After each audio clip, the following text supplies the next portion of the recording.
Bom dia, boa tarde, boa noite. Novamente, estou aqui. Não sei quando você vai estar vendo o vídeo, então até boa madrugada também, não sei. Estamos aqui novamente, no Culto de Jovens Peniel. É um prazer imensurável poder estar aqui trazendo a palavra de Deus mais uma vez. Eu cumprimento vocês com a paz de Deus e espero que todos estejam bem. Estamos talvez chegando a uma reta final aqui de cultos gravados. Estamos aqui na expectativa, vamos voltar, não sabemos, mas fique na expectativa, porque Deus tem muito mais para nossas vidas, seja online ou seja aqui presencialmente. Então eu creio que Deus tem grandes coisas, não só no futuro, mas já está tendo coisas grandes para nós agora. Amém? Bom, hoje eu queria tratar um pouco, Deus tem a tratar conosco sobre idolatria. Então, o começo aqui, nós vamos falar um pouco de idolatria no geral, E mais para frente eu queria fazer um parênteses, um comentário sobre um Deus falso, uma idolatria que tem crescido grandemente no meio da igreja, não só no meio da igreja, mas principalmente no meio dos jovens, A palavra de hoje está lá em Jeremias 2,13 e vamos à leitura, vamos lá. Jeremias 2,13 diz assim: Deus está dizendo, porque o meu Deus cometeu 2 males. Abandonaram a mim a fonte de água viva e cavaram cisternas rachadas que não retêm as águas. Amém, Senhor, meu Deus, meu Pai, eu quero aqui, Pai, te colocar, Pai, te introduzir, Pai, aqui em nosso meio, Pai. Eu peço que o Senhor venha estar rondando, Pai, venha estar fluindo, Pai, aí na casa de quem estiver assistindo, Pai, venha estar fluindo também aqui, Pai, aqui nessa igreja, Senhor. Eu peço a Ti, Pai, que o Senhor venha nos revelar a Sua palavra, que o Seu Espírito venha nos revelar a Tua verdade, Pai. Eu peço que o Senhor fale grandemente, Pai, intensamente conosco, Pai, não só aqui durante a palavra, Pai, mas depois, no decorrer do nosso dia, Pai, no decorrer da nossa semana. Eu peço a Ti, Pai, que os nossos corações estejam de portas abertas também para receber mais de Ti. Assim eu oro em nome de Jesus. Amém. Então, aqui, para introduzir aqui, Deus, Ele diz aqui que o meu povo cometeu 2 males, 2 males, quais foram eles? Eles me abandonaram e depois eles construíram cisternas rachadas, que não contêm água, O que é uma cisterna? Cisterna é um poço, cavado ali por mãos, por pás, não importa, é um poço. E aqui na Bíblia, a palavra de Deus nos faz uma separação entre pecados, no plural, e o pecado. O que seriam os pecados, no plural? Esses pecados seriam falas, comportamentos, atitudes que não agradam a Deus, E eu daria mais ou menos uma imagem assim para que a gente entenda melhor de uma árvore que dá frutos. E esses frutos são os pecados que muitas vezes Deus não se agrada, Muitas vezes não, é pecado, Deus não se agrada com isso. Só que nós temos tido um problema aqui dentro da igreja. Eu falo a igreja no contexto geral, assim, a igreja de Cristo, Que muitas vezes nós temos nos preocupado em arrancar esses pecados de dentro da igreja. Temos nos preocupado em arrancar essas maçãs, por exemplo, de uma macieira, E de repente, aí um exemplo, um irmão se converteu. E aí ele, sem querer, falou um palavrão. Aí você, irmão, não é para falar palavrão, viu? Você é crente agora, hein? Crente não faz isso. E aí você vai lá, arrancou uma maçã. E aí, beleza. Só que passar um tempo, essa maçã vai nascer de novo. O pecado vai vir de novo. Então, irmão, piadinha maliciosa de novo. O crente não faz isso, Se converteu, irmão, não faz isso. E você vai lá e arranca uma maçã na macieira de novo. Isso é um ciclo, por quê? Porque a maçã vai nascer de novo. E então não basta nós termos uma mudança de comportamento, mas sim temos que ter uma mudança de coração, sabe? Porque é uma consequência. Nós mudamos o nosso coração, então isso é refletido nas nossas atitudes, nas nossas mudanças, sabe? E esses pecados que são visíveis, os frutos que são visíveis, vão ser arrancados da árvore, mas vão nascer de novo. Então o que a gente tem que fazer? A gente tem que atacar na raiz. Por exemplo, se eu quero tirar uma árvore do meu jardim, o que eu faço? Eu a corto pela raiz, Eu ataco a raiz. Então, a raiz aqui seria o pecado em si, o pecado que vai gerar outros pecados. É o pecado central, sabe? E para a gente entender como a gente vai acabar com esses pecados, no plural, a gente vai ter que atacar esse pecado central, né? E aqui, a palavra de Deus, nesse versículo, o que seriam os pecados? Lendo o versículo, a segunda parte, ó. Porque o meu povo cometeu 2 males. A segunda parte diz, cavaram cisternas rachadas. Os pecados, os frutos aqui, seria, no caso, o povo cavando esse poço, essa cisterna, né? E Deus usa aqui uma linguagem, uma ilustração de água. Eu e você precisamos de água para sobreviver. É uma necessidade que o nosso corpo tem. E a palavra de Deus diz também que a água viva é o próprio Deus. Ou seja, ele faz uma ilustração aqui dizendo que nós temos necessidade de Deus. Todo mundo procura Deus de alguma forma. Ah, Vitor, mas eu tenho um amigo que não acredita em Deus. Não importa, ele acredita em algo. Você pode chegar nele e falar assim, eu acredito que Deus é amor, porque a palavra de Deus fala que Deus é amor. Aí seu amigo pode te falar, mas você vai confiar num livro? Vai confiar no que seu pastor fala? E aí você pergunta, tá, mas o que você confia? Ele vai falar na ciência. Tá, mas quem que inventou a ciência? Quem que inventou teorias? Quem postulou testes e opiniões sobre estudos? Foram profissionais, foram estudiosos, professores, são pessoas. Você vai acreditar nas pessoas? Você estava lá quando, por exemplo, o Big Bang aconteceu? Você estava lá quando fizeram os testes para provar isso? Não. Então, você vai acreditar em pessoas da mesma forma que, por exemplo, eu acredito na palavra de Deus, eu acredito no livro. Então, fé em Deus, acreditar em Deus é o quê? É fé. E acreditar na ciência é o quê? Também é fé. Todo mundo tem a necessidade de um Deus. E aqui a gente vê o povo cavando uma cisterna, né? E o que acontece com essa cisterna? Ela está rachada. Se ela está rachada, ela não vai conter água e outra. Se ela conter água, ela vai estar suja. Por quê? Porque vai entrar lama. Então o povo aqui está tendo a necessidade de beber, porque sente sede, mas eles estão tomando uma água suja, uma água com lama, sabe? E nós estamos fazendo o mesmo. Sabe, o tempo se passou, o povo de Israel, o povo de Deus não mudou, nós continuamos fazendo a mesma coisa. Muitas vezes nós temos ali a água que nos dá vida e nós estamos preferindo tomar água com lama, que é uma água que traz morte, sabe? Porque nós preferimos muitas das vezes tomar água com lama, sendo que nós temos a água viva na nossa disposição, ao nosso dispor ali, acessível. Sabe? E bom, tá certo, Vitor, a gente viu aqui que os pecados são visíveis e nesse caso aqui os pecados, né, os frutos é que eles estão cavando uma cisterna, eles estão tomando uma água com lama. Mas qual que é o pecado raiz? A gente precisa atingir esse pecado raiz. Bom, o pecado raiz aqui está na primeira parte do versículo. Porque o meu povo cometeu 2 males, abandonaram a mim a fonte de água viva. Qual que é o pecado então? Não amar a Deus acima de todas as coisas. Não confiar em Deus acima de todas as coisas. Não sei qual é a tradução da sua Bíblia, mas não se sentir satisfeito em Deus acima de todas as coisas, né? Pode ser também. Porque assim, a partir do momento que você abandona Deus, né? Como diz aqui a palavra, o meu povo me abandonou. A partir do momento que você abandona Deus é porque você não confia a sua vida a Ele. Você não confia no Senhor, você não ama o Senhor acima de todas as coisas.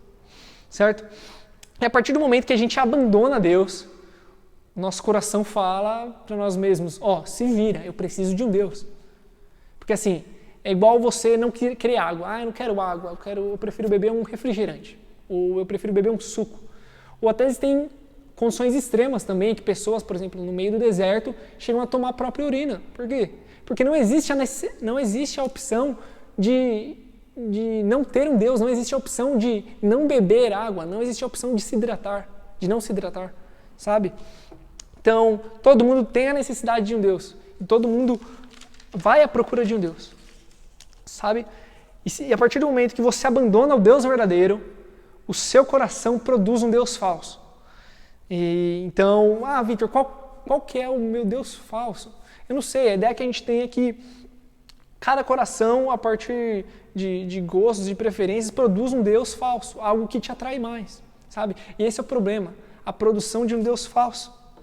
Tá, Vitor, como que eu sei então como que é esse Deus falso? O que meu coração está produzindo? Mesmo que eu não saiba o que ele está produzindo, como que eu descubro isso?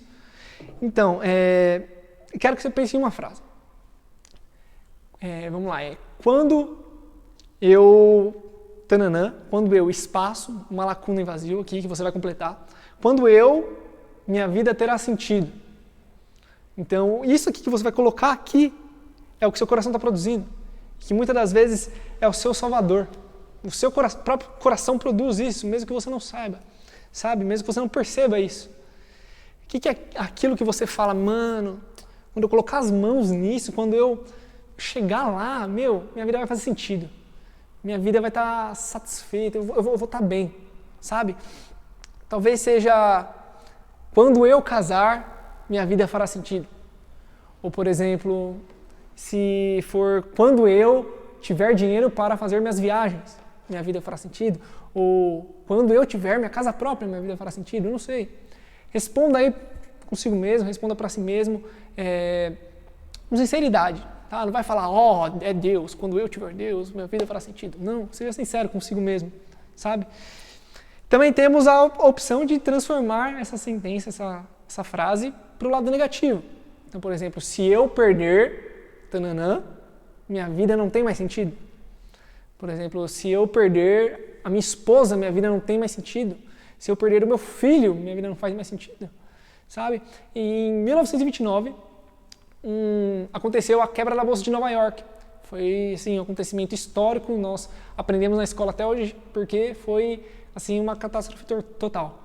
Milhares de pessoas perderam dinheiro, muitas pessoas investiam bilhões de dólares, de euros ali, e muitos se suicidaram.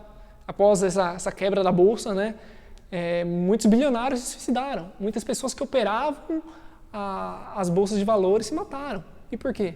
Porque a partir do momento que eu tenho algo que dá sentido à minha vida e ela não existe mais, para que eu vou continuar existindo? Se eu lutei, se eu estou aqui, se eu vivo por isso, qual é o sentido de eu continuar? Sabe? E muitas vezes nós temos colocado o sentido das nossas vidas, o motivo das nossas vidas, nosso viver em pessoas, em coisas, sabe? Você pode perceber que todas essas palavras que eu dei exemplo aqui, ou que você falou aí para si mesmo, todas essas palavras são boas, sabe? Por exemplo, o casamento é uma bênção de Deus, filhos também, não tenho filho, né? Mas pode perguntar para qualquer pai vai falar, filho é uma bênção, tudo mais, entendeu? Tudo que você colocar aí no meio vai ser bom, por exemplo, dinheiro é bom, Deus nos dá para podermos sustentar nossa família e tudo mais, mas a partir do momento que essa coisa boa que você colocou aí na lacuna em vazio, a partir do momento que essa coisa boa ela se torna um motivo para a sua existência, ela passa a se tornar um ídolo. E aí nascem esses deuses falsos no nosso coração, nasce esse ídolo no nosso coração. E se ela virou o motivo da sua razão, ela virou o motivo da sua vida, a razão do seu viver, ela vai te destruir. Sabe? Se o seu ídolo é o seu filho, você vai acabar destruindo o seu filho, você vai acabar destruindo a sua vida. Se o seu ídolo é a sua esposa, seu marido, você vai acabar destruindo o seu casamento, a sua vida, da sua esposa, do seu marido. Então, temos diversos problemas em ter um Deus falso.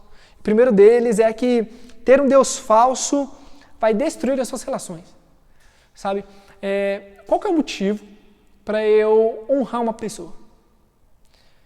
Bom, o simples motivo para eu honrar uma pessoa é porque eu vejo o meu Deus nessa pessoa. Eu vejo o meu Deus refletido nessa pessoa, as ações dela, como ela se comporta, o que ela é, sabe? A pergunta é, qual Deus você tem visto refletido nas pessoas, sabe? Se o seu Deus é o dinheiro, você pode chegar ali na pessoa, legal, calça da hora, camiseta de marca, cortou o cabelo semana passada, gostei, vou te honrar. E se a pessoa é mais desleixada, mais largada, para que valorizar uma pessoa assim, se ela não reflete o meu Deus? Por exemplo, se o seu Deus é a sexualidade, tá gordinho, espinha na cara, acne, é zoado, não vou valorizar muito não, sabe? Todos nós, sem perceber, acabamos criando classes, acabamos nos tornando separatistas, racistas, o que for, a palavra que você quiser dar. Por quê? Porque esse Deus falso, ele destrói as nossas relações. Sabe um Deus falso que muitos de nós temos? Conhecimento. A partir do momento que nós vemos alguém falar errado, você fala, vixe, olha o que é lá. Não sabe gramática, não sabe concordância nominal. Olha lá, o cara falou seja em vez de seja. Olha o irmão lá pregando, pô, o cara não sabe falar direito ali, não sabe falar plural. Nossa, pelo amor de Deus. Sabe? Então nós não vemos ali o conhecimento, porque nós estudamos mais do que aquela pessoa, nós às vezes, muitas das vezes não damos atenção nem porque ela está falando, porque cometeu um erro ali, não vejo meu Deus refletido nela. Então ter um Deus falso vai acabar com as suas relações. Segundo motivo, ter um Deus falso vai destruir a sua identidade. Vamos lá em Salmos 115, 2, a partir do versículo 2. Está dizendo assim: por que diriam as nações, onde está o Deus deles? Nosso Deus está nos céus e faz tudo o que lhe agrada. Os ídolos das nações são prata e ouro, obra de mãos humanas. Tem boca e não falam, tem olhos e não veem, tem ouvidos e não ouvem, tem nariz e não cheiram, tem mãos e não apalpam, tem pés e não andam. Som nenhum lhes sai da garganta. Tornam-se semelhantes a eles os que fazem e todos os que nele confiam.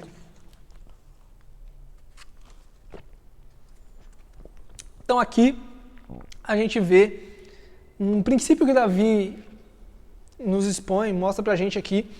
Qual que é esse princípio? A partir do momento que você começa a adorar algo ou alguém, você começa a se tornar como esse alguém. Então, esse é o problema. Você foi criado à imagem e semelhança do Deus verdadeiro. A partir do momento que você passa a se comportar como um Deus falso, você perde a sua essência, você perde a sua identidade. A partir do momento que você começa a fazer algo para o qual você não foi criado, não foi destinado, você se destrói. Sabe? É a mesma coisa que pegar um pássaro e colocar ele embaixo da água. É morte na certa. É a mesma coisa que pegar um peixe e jogar ele para voar. Não vai voar, é morte na certa. Então, ter um Deus falso vai destruir a sua identidade. E olha que interessante aqui no versículo 3. Nosso Deus está nos céus e faz tudo como lhe agrada. Porque a humanidade preferiu ídolos do que Deus. Porque Deus faz o que lhe agrada, sabe? E os ídolos são apenas frutos da nossa imaginação. É uma imagem que a gente cria para poder satisfazer os nossos próprios desejos. Você nunca vai ver ninguém chegando, se dobrando, ficando de joelho diante de um ídolo, de uma estátua, algo do tipo, e falando, eu quero te adorar, eu estou aqui para poder fazer a sua vontade. Me diz o que eu tenho que negar, que eu vou te seguir. Você não vê, você só vê gente pedindo e pedindo. Existe ídolo para casamento, ídolo para dar sorte, ídolo de tudo que é jeito. E tem gente tentando fazer de Deus um ídolo. Só pede. Não que pedir algo para Deus seja pecado, não é isso. Mas é que muitas pessoas só têm visto Deus assim, como um ídolo. É a fonte da onde eu vou tirar minhas coisas, da onde eu vou tirar minhas vontades. E não é assim. Sabe? Deus faz o que lhe agrada, o que é do agrado dele. Por isso muita gente prefere seguir os próprios caminhos. Por quê? Porque eu acho que a minha vontade é melhor que a de Deus. Não é bem assim. A palavra de Deus diz que a vontade de Deus é boa, perfeita e agradável. Sabe? Muitas vezes a nossa vontade é enganosa, nosso coração é enganoso. Da mesma forma que ele passa a criar um Deus falso, ele é enganoso nas vontades também. Sabe? E tem muita gente hoje em dia pensando, quantas orações que eu tenho que fazer, como que eu tenho que orar para Deus fazer minha vontade. Não é bem assim, sabe? Então, ter um Deus falso vai destruir sua identidade. Terceiro, ter um Deus falso, ter uma idolatria, vai destruir o nosso estilo de vida.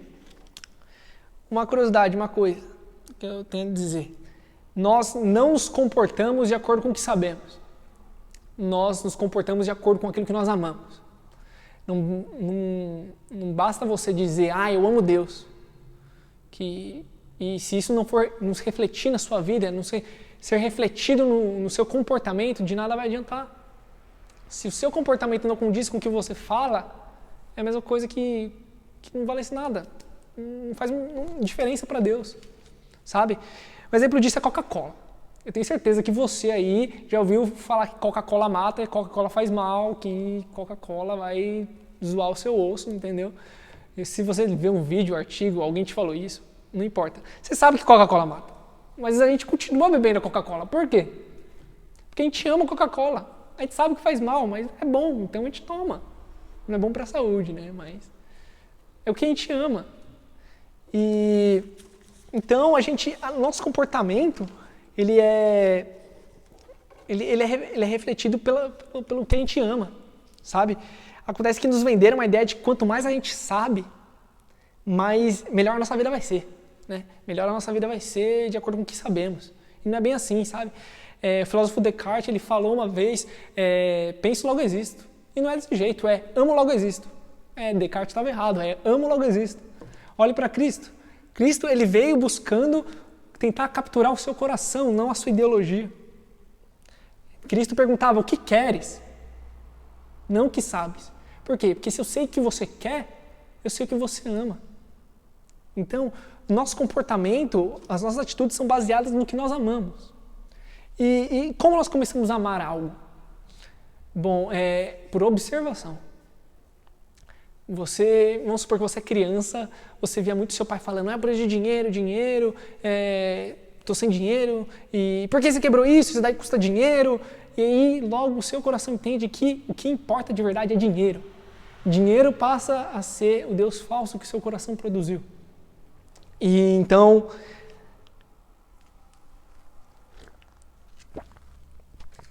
você começa ali, eu preciso de dinheiro, ou sucesso. Vamos lá, você está no trabalho, o cara me passou a perna, eu preciso de uma promoção, eu preciso subir na empresa. O sucesso se torna o Deus do seu coração, você passa a amar o sucesso, seja ele profissional, financeiro, né? E como nós deixamos de amar essas coisas? Para observação de algo que realmente importa, que verdadeiramente importa. Sabe, por que a gente vem na igreja toda semana? Né?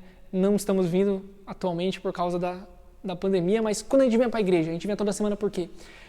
Porque imagina, lembra da primeira vez que você entrou na igreja, você passou a observar as pessoas, você viu realmente pessoas ali adorando em espírito e em verdade, proclamando que Jesus é o único caminho, Ele é a verdade, Ele é a vida, é o alfa, o ômega, o começo e o fim, Ele é realmente o centro dos nossos corações.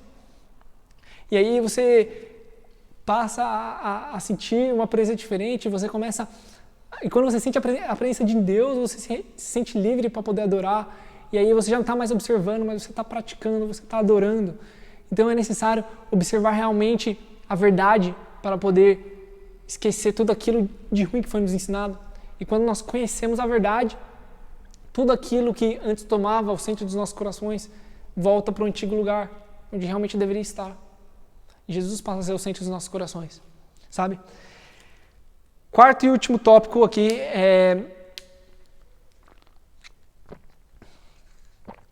um Deus falso vai gerar morte. Sim, um Deus falso gera morte. Chega nos enfins e ela gera morte. Qual que é o tamanho do vazio, desse buraco que existe no nosso coração? Esse buraco, o tamanho do nosso coração, ele tem o tamanho de Deus. Qual que é o tamanho de Deus? Deus, ele é infinito. Então não adianta a gente tentar colocar dentro de um buraco que é infinito alguma coisa que é finita. Por exemplo, eu tenho uma fome infinita. Não adianta comer muito, muito pão francês e não vai adiantar. Minha fome não vai passar, não vai saciar. É preciso, a palavra de Deus diz que é preciso do pão da vida. E o pão da vida é o próprio Senhor. Nós nunca mais teremos fome, a palavra diz, sabe? Então, não basta nós, aqui já vimos que nós fomos criados à imagem de Deus. Então, o seu coração, né, que foi o coração feito para o céu, ele não vai se contentar com coisas aqui. As coisas terrenas não preenchem o coração que foi feito para o céu. Então, não adianta você colocar sexo, drogas, futebol, sua namorada, seu namorado, não importa. Nada disso vai preencher o seu vazio. Isso que você sente aí dentro, só Deus pode completar, só Deus pode preencher. Sabe? É por isso que os vícios existem. As pessoas tentam se encher, tentam preencher aquele vazio que na verdade seria infinito e tem o tamanho de Deus, elas tentam preencher com, sei lá, um cigarro, uma bebida, pornografia, não sei, qualquer coisa fora, fica com um, fica com o outro, e os exemplos vão por aí, entendeu? Então, essa é a tendência do caminhar humano, o vício. Se esse ser humano não se tocar antes e perceber que só Deus pode encher, só Deus pode preencher aquele vazio que existe nele. Então, para recapitular, o falso Deus, ele vai destruir suas relações, vai destruir a sua identidade, a sua vida, o seu modo de viver, e vai destruir também, vai destruir a sua vida, porque ele vai gerar morte. Bom, Deus hoje tem para falar para a gente que Ele é esse estudo que está faltando para preencher o nosso vazio, esse buraco que existe no nosso coração. Essa tristeza que muitas vezes nós não sabemos o porquê estamos sentindo ou estamos sentindo que está faltando algo. Deus é esse algo, Jesus é esse algo, sabe? Eu queria dar um exemplo também, só para terminar, de um Deus falso que tem crescido bastante no meio dos jovens, principalmente. Não só no meio dos jovens, mas estou falando dos jovens por causa do nosso culto, né?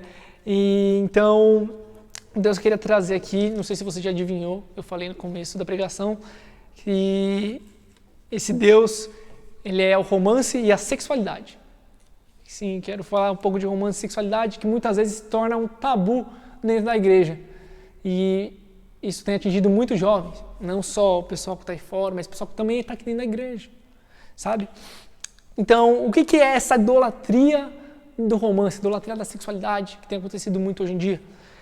Bom, a partir do momento que a gente abandona Deus, a gente tenta procurar em um relacionamento um sentido para a nossa vida. Então você está pedindo para uma criatura dar sentido a outra criatura. Isso é totalmente uma utopia, é algo que muitos sonham, mas que não é uma realidade. E uma pessoa da Bíblia fez isso. Essa pessoa foi Lia. Em Gênesis 29, nós vamos falar um pouquinho sobre Lia. Lia foi mulher de Jacó, foi a primeira esposa de Jacó.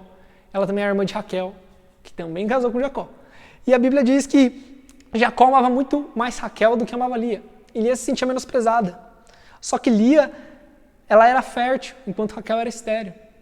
E Lia engravidou. E ela teve o primeiro filho. E ela disse assim, olha, presta bem atenção. O Senhor viu a minha aflição, por isso agora meu marido vai me amar. Ela achava que, por ela ter um filho e a irmã Raquel não ter, que Jacó iria amar mais ela. Então, nada mudou. Vamos continuar a história. Novamente, Lia, ela engravida, aqui dizendo em Gênesis 29, e ela tem outro filho, Simeão, né? E ela diz assim, o Senhor ouviu que eu era desprezada e me deu mais este filho. Mudou alguma coisa no que Jacó sentia por ela? Não, também não mudou. E adivinha, no terceiro filho, ela teve Levi. Mudou alguma coisa? Não mudou nada. Ela novamente disse, agora desta vez meu marido se unirá mais a mim, porque lhe dei à luz 3 filhos. Não mudou nada, como eu já disse. Mas aí eu pergunto para você, qual que era o ídolo, qual que era a idolatria de Lia? Jacó. Ela idolatrava esse homem, esse sentimento, essa relação. Ela só ia se sentir valorizada quando ele dissesse que ela tem valor. Ela só ia se sentir amada quando ela ouvisse dele que ela era amada por ele, que ela era uma pessoa especial, sabe? E Lia, ela servia a Deus, sabe? Era uma mulher temente de Deus, vinha de uma família que já servia a Deus. E muitas vezes nós também estamos aqui, tô dentro da igreja e tudo mais, não tem problema. E muitas vezes nosso coração aqui, está produzindo um ídolo, um Deus falso e nós não estamos percebendo, sabe? Qualquer coisa que tira o seu tempo, que você disponibilizou, que você separou ali para ser de Deus, qualquer coisa que rouba esse tempo, está se tornando um Deus falso na sua vida. Está se tornando um ídolo, sabe? E aí Lia estava nessa mesma situação, né? Ela idolatrava a afetividade, a sexualidade, a atenção do marido, sabe? E então Lia chegou num certo momento que ela engravidou mais uma vez, do 4º filho. E ela disse assim, olha que bonito que ela disse dessa vez. Mais uma vez ela ficou grávida e deu à luz a um filho. Então disse, desta vez louvarei o Senhor. Desta vez eu louvarei aquele que é a minha identidade, aquele que é quem me valoriza, aquele que me ama. Dessa vez eu não estou nem aí para a opinião do meu marido. Para o que meu marido sente ou deixa de sentir. Eu sei que Deus me ama. Eu sei que nele eu me encontrei. E por que só no quarto filho, eu te pergunto? Lia para pensar desse jeito. Ela para reparar nisso. A palavra lá em seguida diz assim: e por isso lhe deu o nome de Judá. Quem foi Judá? A genealogia de Jesus. Partiu daí. Quem é Jesus? O leão da tribo de Judá, aquele que veio de Davi, que teve a sua raiz de Judá. Sabe? Jesus tinha nascido ali para Lia, e da mesma forma, Jesus precisa nascer para a gente.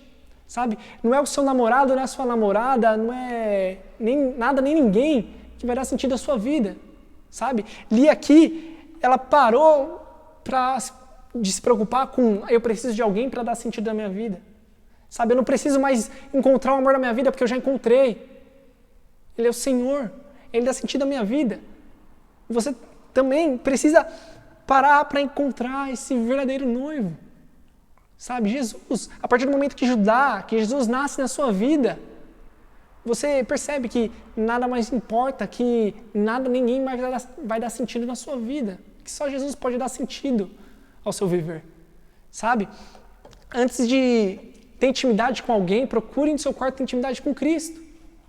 Antes de se despir para o seu noivo, para qualquer outra pessoa, procure se despir para Jesus. Mostrar quem realmente você é. As suas mágoas, a sua tristeza, a sua felicidade, os seus sonhos, as suas lágrimas, as suas mazelas. Sabe? Se entregue realmente para Cristo. Porque aí você vai estar completo, você vai estar cheio. Aí imagina, vai vir uma menina, um menino que não quer nada com nada, não quer saber da vida, nem nada da palavra de Deus, vai chegar querendo ficar com você.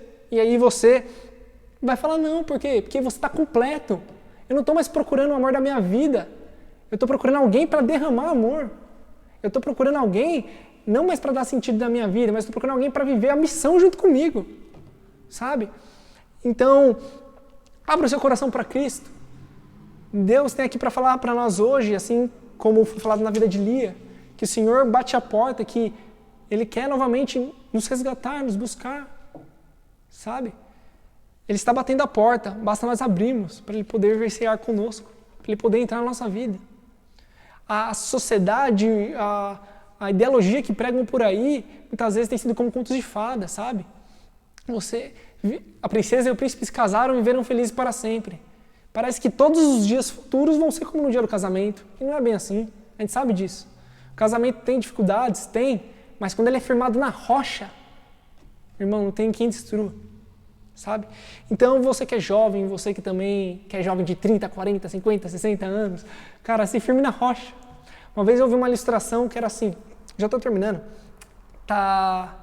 ela disse assim, um passarinho, uma andorinha, foi fazer um ninho numa árvore, só que o lenhador ia cortar a árvore, e aí o que o lenhador pensou? Poxa, ela vai perder tempo fazendo um ninho ali, então eu vou tentar espantar ela, para ajudar ela. Ele pegou com a parte de trás o machado que não corta e bateu na árvore, espantou, o passarinho saiu voando todo doido, pousou em outro galho. Aí ele foi lá na outra árvore, bateu, porque ela estava começando a fazer o ninho de novo. Bateu, ela saiu voando e foi para outra árvore. E assim foi até que ela pousasse numa rocha.